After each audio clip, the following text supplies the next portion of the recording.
Wow. I'm not conducting it. Is it? Uh, how do we speak to her? I don't think she, but I don't think I'm looking here. I don't know where I'm looking. I'm not actually. Am I here? Only the camera. So we're facing this way. Brilliant. Okay. Okay. Wonderful. Brenda, can you hear me? Yes. Amazing. Brenda, can you hear us? Yes. Yes. Yes. Good. I'm wondering whether we might actually start with a question. I wanted to ask you a question, which was what the response to the exhibition, what the most, as it were, most interesting responses to the exhibition have been. Okay. Well, there I think the response of the exhibition by the has been great. Sorry for the dog.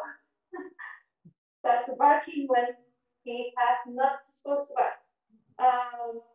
And Yes, fine. Do start there. I'm talking with the audiences when I have the chance to give guided visits or where we can have a dialogue with the education department of the museum, which are the part of the museum which are more in contact with the audiences. There are a lot of questions about the response has been great. We have people have been really thrilled with the exhibition, but there is a lot of questions that have emerged during the conversation with the people. One of those is they couldn't understand what happened with Golding that made him change from the black paintings, especially the black paintings, to abstraction. They don't understand what happened. They are really amazed. More than they don't understand what happened, because the curatorial discourse is give us hints about the ideas and the changes in John's painting, but are really amazed.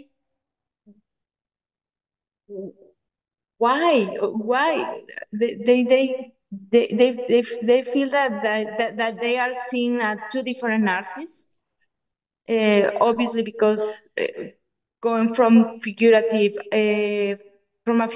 practice and using mainly blacks and grays, and even though the use of color is there in another way, but it's there, and then to have these bright big paintings. That's one of the main questions that audiences has. Um,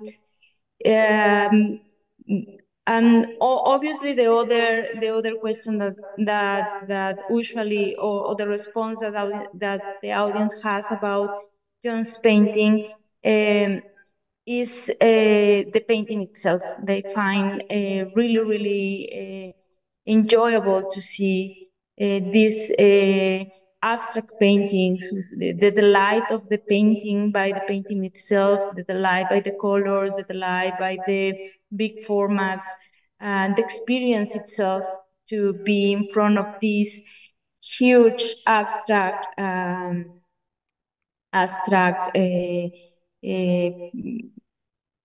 perspective. Really insightful. Yes. Yes, thank you. Do go on talking about talking about the different sections that we organise the exhibition, light and colour. Yes, carry on, Brenda. Okay. Yeah, well, Perhaps I must start to talk about how the exhibition was changed from the initial proposal that we received at the museum when we received the proposals thanks to Tim Henley, and what the exhibition became thanks to the diligent and very deep and amazing work done by Don and Jenna. And one of the main concerns that we have during the process is to really portray a dialogue between John Goldings and Mexican painters, and to really understand how has been the dialogue during the time he was in Mexico, living there during his youth and early years as a painter, but how can the audience could understand or could see how this dialogue is still present in the rest of his work. Obviously is there, but it has changed, as Don has brilliantly pointed out a few minutes ago. So the idea of Don and Jenna that made the curatorship in a chronological order was help us, or I consider help to not only to understand how John was have changed,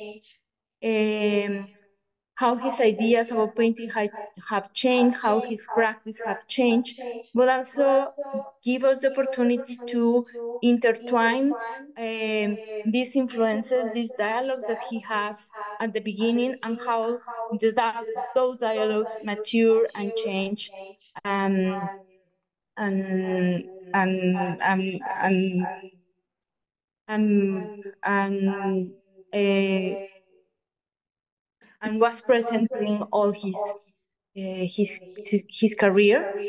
And the exhibition was organized in 5 sections. The first one was dedicated to his early work, the second one to the black paintings and the body, the third one to the hard edge abstraction, the fourth to light and color, which I must admit is my favorite section of the exhibition. And the last is to his later work, his mature work on stages. So in each section of the exhibition, the curators made these dialogues with the MAM's collections, with the Mexican painters, with the works that we have of those painters in the collection of the museum. What I found really brilliant, and also the audiences, because we have had that feedback from them, is how this dialogue is built up with a very subtle way, with some comparisons, or not comparisons, but putting in sorry for my lousy English, how this dialogue was hinted by just have one piece from Mexican artists like Lilia Carrillo, for example, or Gunter Gerzo or Tamayo, in a very specific and strategic location with a very well curated and selected painting from John that really make possible to do all these connections without the need to have like a big label exhibition to make a big explanatory text. And you could have the chance to do that connections just to see the two paintings beside. So I think that was very important to have these dialogues through all the exhibition and through all the sections of the exhibition.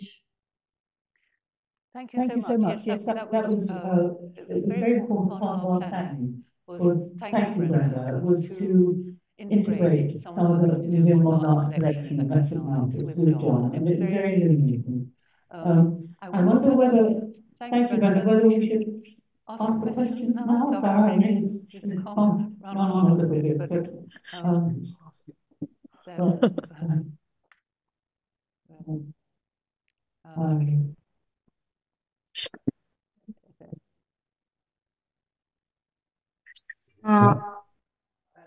I have a question about Roberto Bolaño, the writer, and his book. Michael.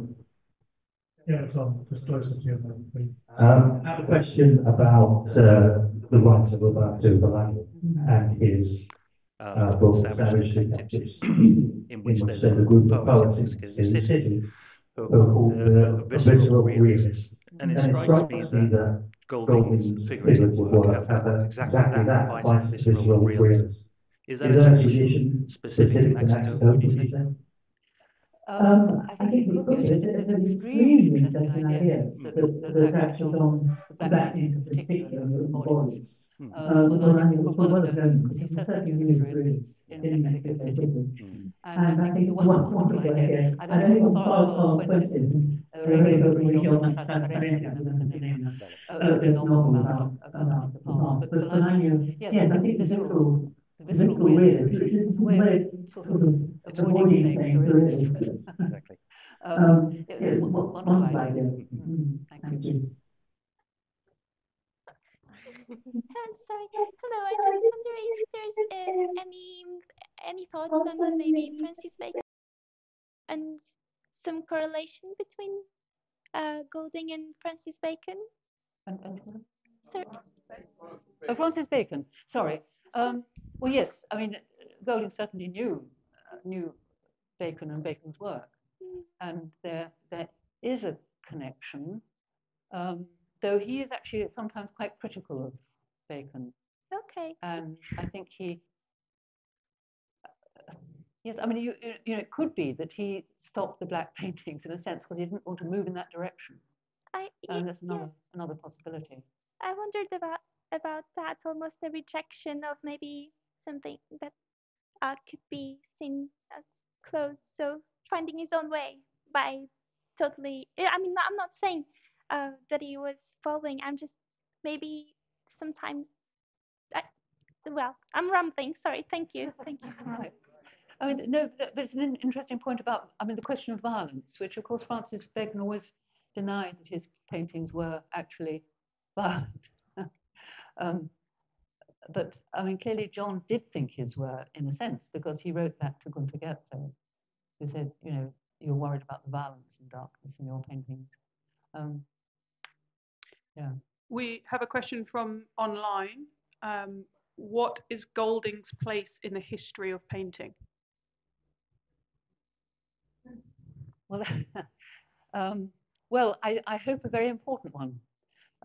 But what is his place in the history of painting?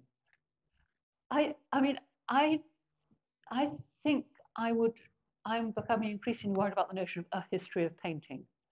I think it is histories, if you like, and there's not necessarily a sense of it always being a progression. I think there's an endless, you know, there are the problems and people solve them in different ways. I think the idea, and John himself is quite critical, John Golding himself is quite critical about this, of a generation of artists who, just as it were, thought abstraction was the language of art and never really learned anything else. I'm just thinking about the point about the necessary relationship between representation, if you like, and abstraction. And I think artists who sort of step straight into it is a problem, because in fact, abstraction, if you like, problematic as the term is incredibly varied, and every artist has their own response to it.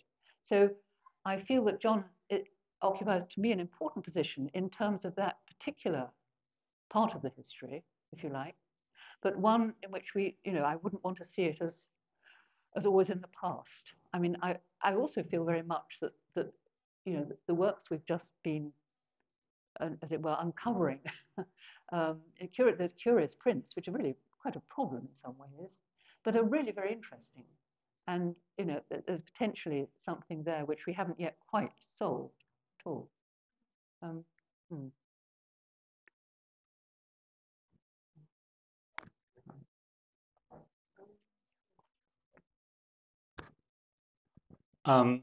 I have a relationship with John Golding in that I entered his life as a student at the Royal College in 1985, the moment when the lyrical painting started, and my interest was Cubism, and I'm still interested in the relationship between those paintings and Cubism.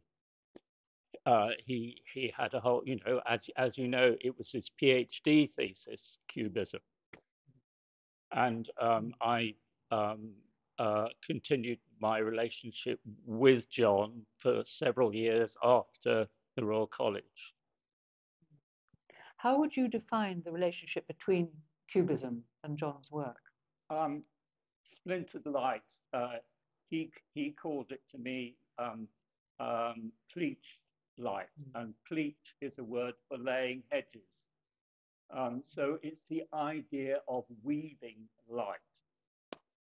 And I see those lyrical paintings, many of them, as being a kind of cubism in light. The lines going across and all the facets that cubism has, and the depth. Real Cubist paintings to me look like, real Cubist paintings to me look like crystals, and you can see inside them. When you actually be confronted by a real Cubist painting, you can see inside it. It is a kind of light. I think that's very, I mean, we almost need a Cubist painting here now, but it's very interesting because in a sense, it's almost like to do with the edges of the planes that break up the surface of the Cubist painting. And those edges, you see the edges. He called it pleats, as you say, kind of the idea of folding light into the paint. I agree with you about that. That's the way it seems to come out, in a sense, not so much in the black paintings, but the Cubism. No. It was particularly Braque that he loved in terms of the space and the spatial, those spatial relationships. But he did he not? He never mentioned that to me. But did he not know some of those Cubists? Because he knew Douglas Cooper for a start, the big collector, and he put on several exhibitions of Picasso and Matisse in this country and abroad. Oh, certainly, yes. I think he must have known Braque. Yeah, that's what I think. I think so. Yes. Anyway, thank you.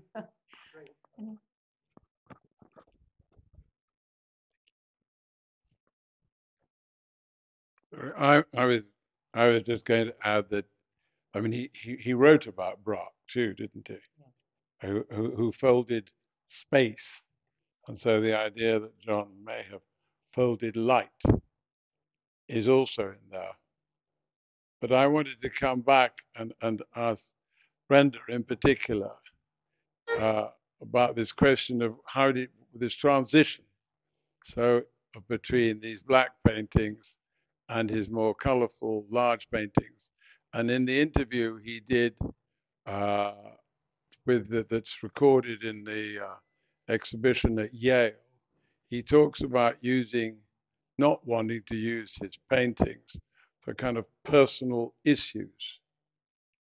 And he also, having been educated in Canada and spent time in New York, knew what was going on in New York in terms of the large abstract expressionists.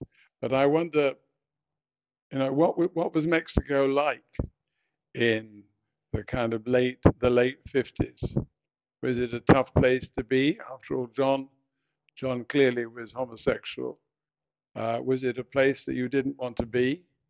I have visited his family in Mexico, and I would not say they were very interested in contemporary art at all.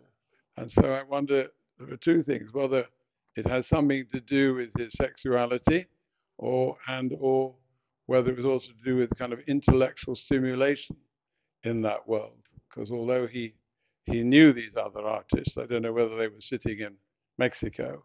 The fact is that his family in particular had almost none of his pictures and showed no interest. And apparently I was told that his mother, I think it was, or his aunt, was already offended by his drawings of naked men, which are in that exhibition. A big question, a difficult one, but yes. Well, to Brenda, sorry, Brenda, it's more a question to you about the situation in Mexico at the time for somebody whose sexuality might not have been acceptable. Well, I think also, well, perhaps could be one could have this approach trying to see the black paintings as a way that John was dealing with the problem with his homosexuality and his family,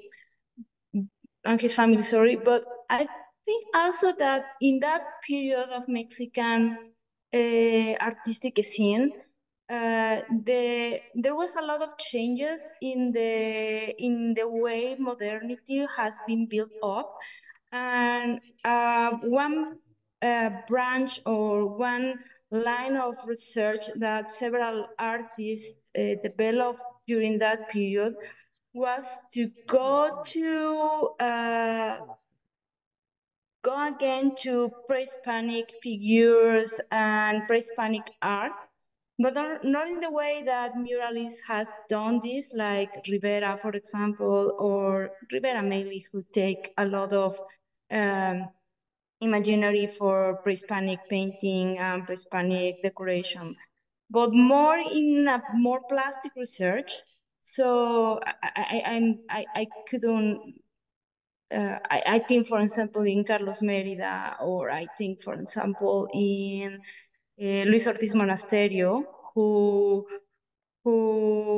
go to the pre-Hispanic roots in order to find out new approaches, and many of these approaches were lead them to abstraction endeavors at the end. No, for example. So I was thinking, I don't have like the data, or I haven't read anything by John itself saying this, but I think that perhaps also this totemic sense that the black painting have with the torsos, because many of the torsos remind us a lot of these pre-Hispanic figures. The volume, the heavy volumes, the solidity of the volumes, perhaps also was part of this kind of research that has been done during this period, that go to the pre-Hispanic roots, go to the pre-Hispanic sculptures and figures, and perhaps also John was doing some research from there. I don't know. Is perhaps, I don't know. Thank you. Thank you very much. Questions?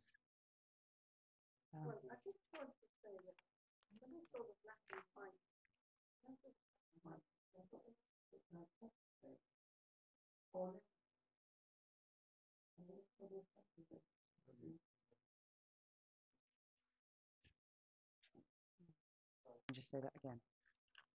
When I first saw those black and white pictures, I immediately thought of X-rays and negatives. I don't know whether that's anything. It's interesting thought. Yes, very interesting.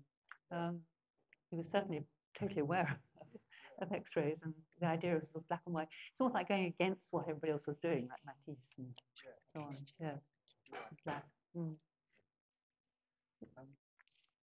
you want to ask? Can I just say, it's more than a question, just to say, thank you, Brenda. Muy buenas desde Inglaterra. Thank you for the job you've done in Mexico. It's wonderful also to see Messens putting John Golding on the map, which is about time. So my question and comment is that John Golding is an extremely lucid writer, and in particular about Cubism. I wonder, Brenda, how, if anyone is going to translate that in Mexico, how is the theory about Cubism done by John Golding going to be received or broadcasted there in Mexico? Thank you. Okay.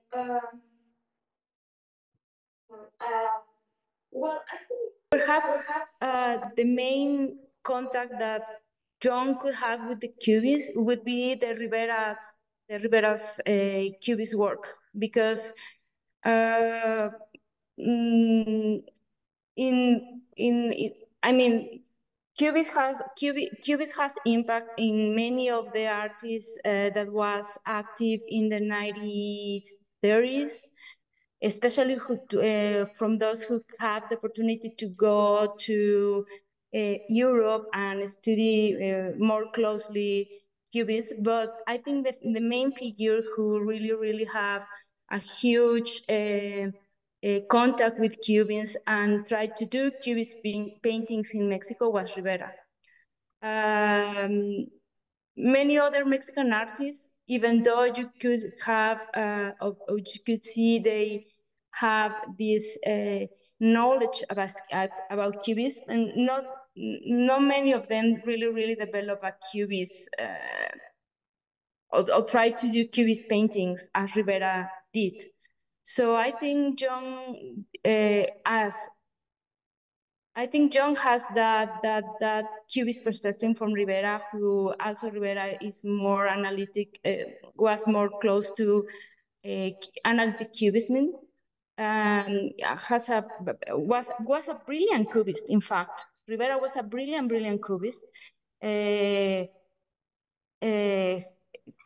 Has a wonderful works in this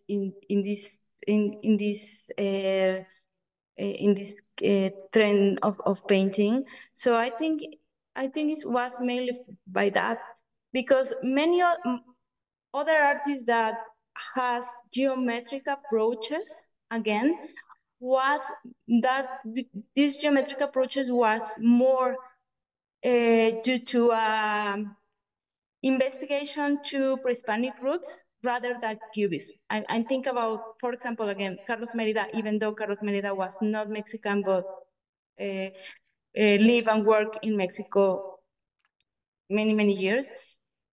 His paintings, for example, the Retablo or El Pájaro Herido, which are very geometric and Cubist in a way or another, are not the result of a Cubist approach itself, but more the result of his research about pre-Hispanic cultures. So I think Rivera mainly. Lovely question. Thank you. Brenda, Thank you. Brenda, I would like on behalf of everybody here to say thank you so very much for joining us here. It's worth just taking, I know that technology has been present in the conversation, but nonetheless, it is no small achievement to have your insights in real time from Mexico City, from the Museum of Modern Art there, to hear the response to John Golding's work. So I thank you and commend you on this brilliant show. Thank you. Yes, thank you so much, Brenda. I would also, if I may, extend a gratitude to those other people, the Anglo-Mexican Society, who helped to fund the publication, and to say, in part, also thank you to them, because I think the legacy to which our colleague referred to a second ago is well represented in the dual language catalogue, which has been published and sits now as a testament to this show, and also to John's work as well. So that's a really lovely thing for us to have been part of, and we're grateful for your essay and writing in that as well. Thank you. And if I may finally round this through it to say also thank you to Paul Zuckerman, who has, frowning at me now, had been called out, rightly so, for being the impetus behind the restoration and investigation into John Golding's work. Without, if you like, the support of a real friend to an artist, we wouldn't be here today to discuss his work. And so, Paul, congratulations for what you've done to maintain an artistic legacy. So thank you.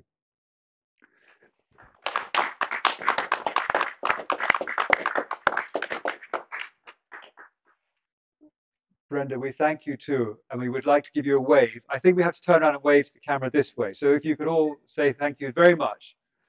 And we bid the very best to Mexico. Bye, bye, bye, bye. Thank you, Brenda. Bye, bye, bye. Thank you. I just want to add that we tomorrow is the last day, but we have been really happy with the exhibition. And I was talking to Dawn the other day that something that really pleased us with the exhibition is not only to have the chance to review or the historiography of Mexican art, because thinking about John made us think about the way we have the way that historiography is always written, and to have the chance to have another insight from the Mexican scene, especially from the period between 1950s to 1964, is always a great opportunity that we really appreciate. But additionally, we are really happy and surprised that the exhibition has been very well welcomed from young audiences. That really amazes us. See a lot of young people there enjoying John's work is really amazing. Thank you. That is lovely to hear. Thank you so much. Wonderful. Bye-bye.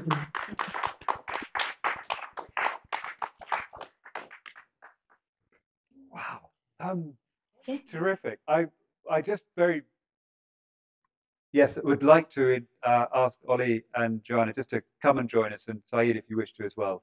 I feel like we may have talked ourselves through the course of today. It's a big day to take in, but it wouldn't be fitting me not to just ask you to come and join us here to say thank you very much as well to you and Saeed and Dawn as well.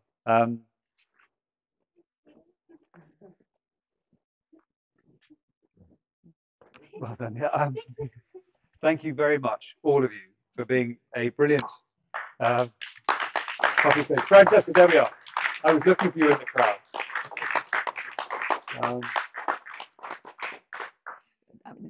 I can't imagine there's a question that hasn't already been answered, but we are here for you. If you had any other further thoughts you wish to ask of our audience. But... Or indeed whether the presenters wanted to ask any other questions of each other or of us.